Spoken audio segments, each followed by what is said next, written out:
Hello and welcome to Liberty Nation TV with your host, Jeff Charles. Another anniversary of the 9/11 terrorist attacks has come and gone, and the subject of national security is being discussed all over the interwebs and airwaves. The question on everyone's mind is, what are the most dangerous threats to national security in 2022? I have with me military affairs correspondent Dave Patterson to discuss. Welcome to the program, Dave. Thank you, Jeff. Happy to be with you.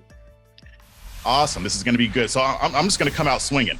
So on the anniversary of 9/11, this past anniversary, Senate Intelligence Committee Chairman Mark Warner, a Democrat, he made an appearance in which he said, quote, "I believe our intelligence community has performed remarkably. I think the threat of terror has diminished, but I do worry about some of the activity in this country where the election deniers, the insurgency that took place on January 6th, that is something I hope we could see that same kind of unity spirit." And he also went on to indicate that the biggest threat to the country today are the types of people who rioted at the Capitol on January 6th. So what's your reaction to Warner's statements in light of the 9/11 terrorist attacks? Of course, it's the number one talking point for Democrats, and that is to try to conflate what happened on January 6th with terrorist attacks. Nothing could be further from the truth. If it was a terrorist attack, the rioters on January 6th certainly got the worst of it, with 4 being killed and none of the police or the Capitol Hill security. So I think that it's just one of those things that conservatives have to deal with and simply take it on. It's simply not true. Yes, it was an unfortunate thing that happened.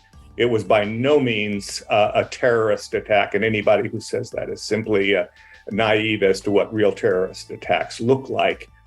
And I think that if you start to make some comparisons, the billions of dollars in damage wrought by Black Lives Matter, Antifa, I mean, that kind of falls into the terrorist attack category.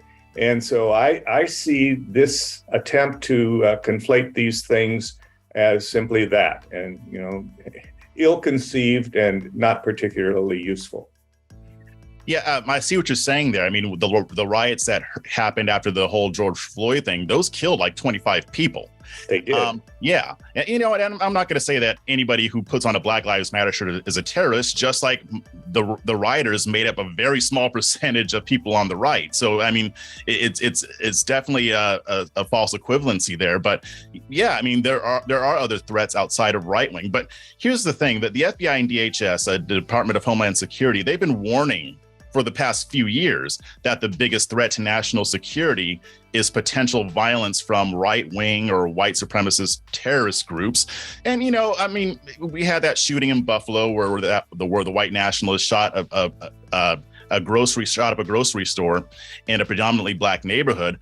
But other than that, I'm not really seeing a whole lot of right-wing violence. But does this somehow mean that radical Islamic terrorism is no longer a threat to the U.S., or what's your take on this? No, absolutely not. In fact, again, the confusion that Democrats like to put into the narrative is that right-wing extremists are the number one terrorist threat. That's not what the FBI said. What the FBI said was that homegrown violent extremists who are sponsored by foreign terrorist organizations are the number one threat. So that's considerably different than right-wing extremists. I'd like to refer back to the Crackerjack study that the Department of Defense did when they went out looking for right-wing extremism within the military ranks. They went back 10 years, and the best they could do was to find less than 100 incidents among 3 million participants in the military, and that where they would say that they were right wing. So I think that that progressives and liberals, they have an agenda, they have a narrative, and they never fail to say it. They're all on the same page. So here's my question. I mean, It's possible that there could be a domestic terrorist attack by a right-wing group, but it's also possible that it could happen from radical Islamic terrorist groups. And I'm going to get to that in a second. But why not account for all threats, regardless of political affiliation? I mean, why not look at the possibility of a homegrown terrorist, regardless of what the motivation is? I'm with you, and I subscribe to that point of view wholeheartedly. I think that anyone who wishes to do harm to the United States, our institutions, and the values that we have should be considered terrorists. Yeah, definitely. So here's my question. What are some of the ways that a group like ISIS or Al-Qaeda could potentially carry out an attack on American soil in these days?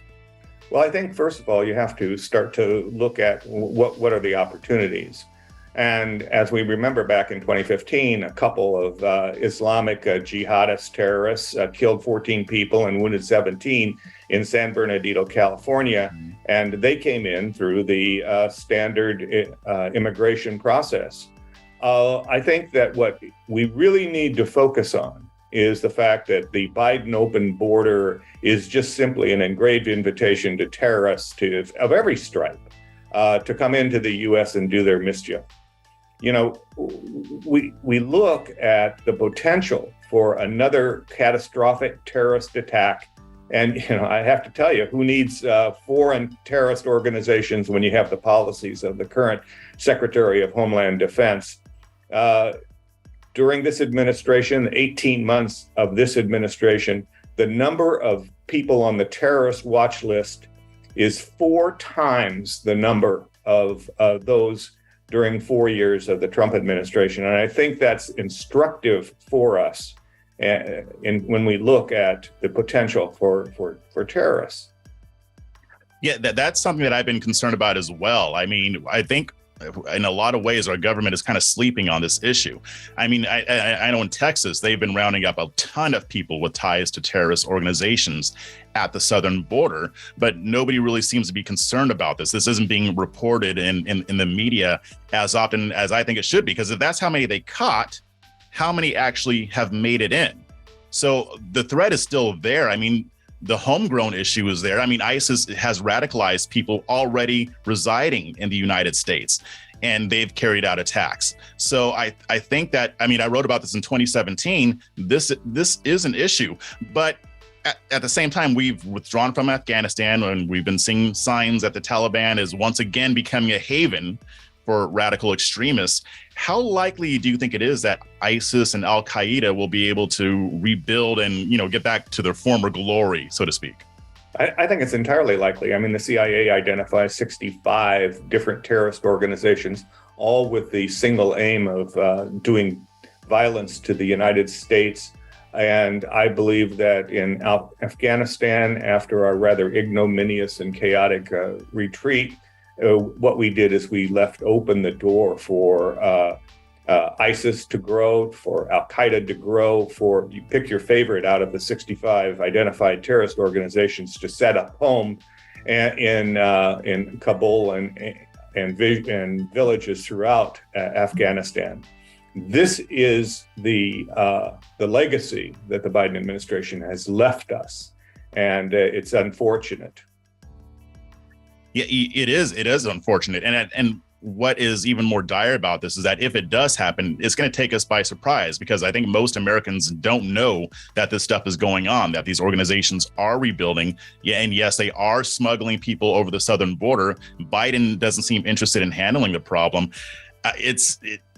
The last thing that America needs is another terrorist attack. Like, well, what effect do you think that would have? Like, say, if somebody motivated by ISIS, maybe not on the level of 9/11, but say another mass shooting like we saw in Pulse nightclub. What if we start seeing more of these things? How do you think that might affect the country overall, given how divided we already are? Well, I think that it's going to, if something, God forbid, should happen like that, that it's going to raise the awareness that the current state of anti-terrorist capability and interest by the current administration is insufficient, and that something will be done about it. It's interesting. I mean, if you think back about the United States has an interesting perspective on these kinds of things. We believe that everybody has the same views about live and let live as we do. That is not true, of course.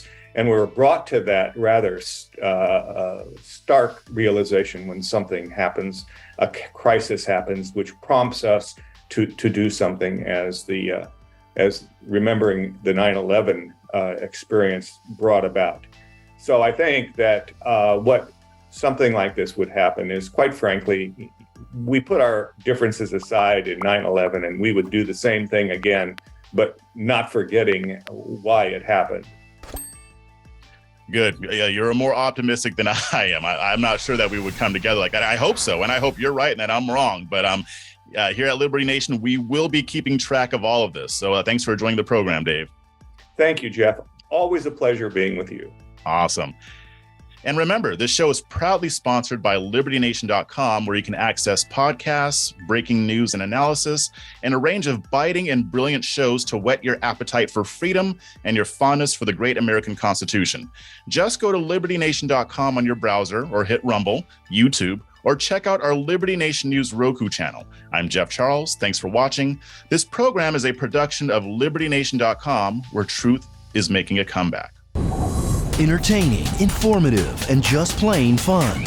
Watch Liberty Nation's The Conservative 5. Produced by conservatives for conservatives. C5's The Left Free Zone. Hosted by Liberty Nation's Lisa K. Donner. Joined by a raucous, irreverent panel of authors.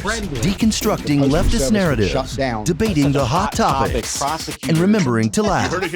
Join the official conservative safe space. You only did that to piss Jeff off. Liberty Nation's The Conservative 5.